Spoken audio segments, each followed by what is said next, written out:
Hello everyone, this is Callie Raspuzzi, the collections manager here at the Bennington Museum, welcoming you back to another tour at 10.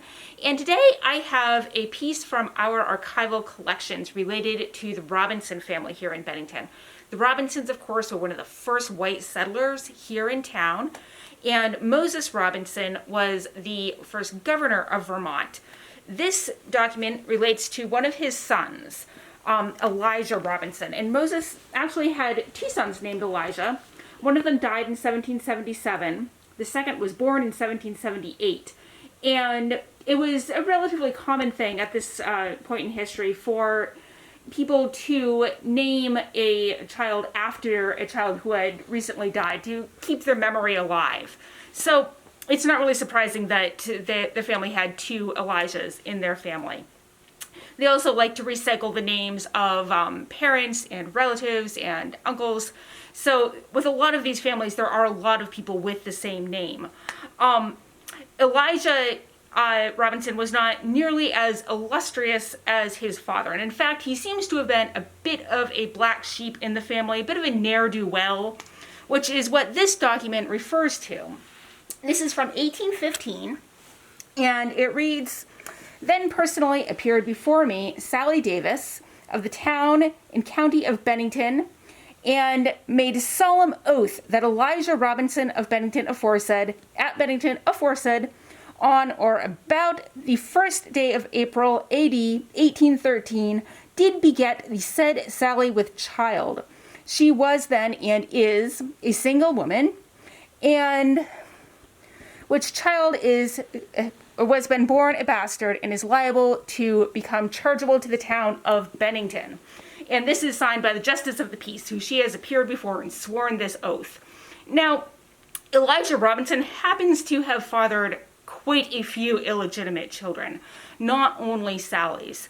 And the first one of them, Elijah Jr., actually ended up going on and doing quite well for himself.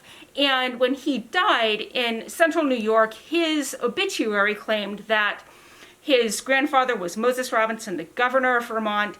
His father was Elijah, and Elijah had married his mother and had 3 children, and that he had then, moved out to central New York and done well. Unfortunately, that's not quite what happened. Elijah never married Elijah Jr.'s mother, experienced Slade.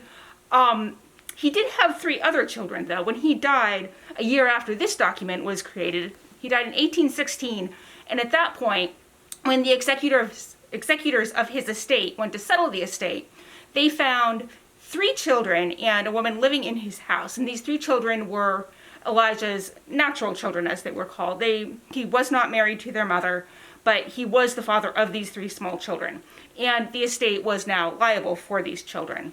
Elijah died quite young. He was only 37, and his estate was insolvent. There was not enough money to pay his debts. His father, Moses, however, was one of the richest men in town. Moses died a few years later, and his estate took almost 30 years to finally be settled. But in that time, Elijah Jr.'s portion of Moses' estate was tracked very carefully. And one of the reasons for that is because, as this document says, his illegitimate children were liable to become chargeable to the town. So in the days before social welfare, a town was responsible for the poor and indigent people who could not take care of themselves. So Sally probably swore this oath in order to make Elijah pay the equivalent of child support, so something to support her family.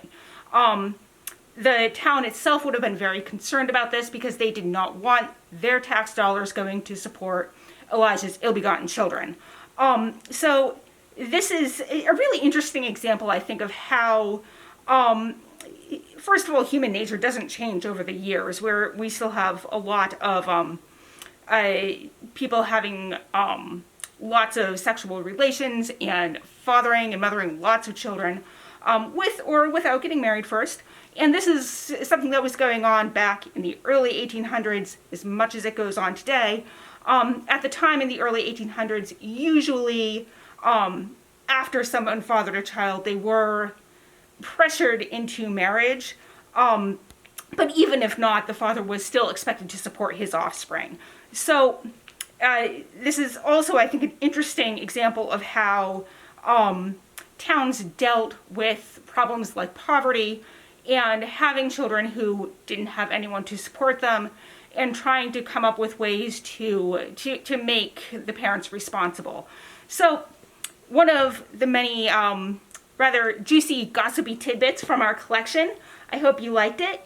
And we have a lot of wonderful things. And the reason that this one came to the surface recently was because we had a member of the Robinson family who was doing family history and was looking into Elijah. And this was one of the documents that we pulled for him. So if you are also doing family history, you never know what you might find. Lots of fun tidbits in our collection. So if you come to the Bennington Research Library to do research in our regional history room, you too might find some interesting relatives that you never knew you had.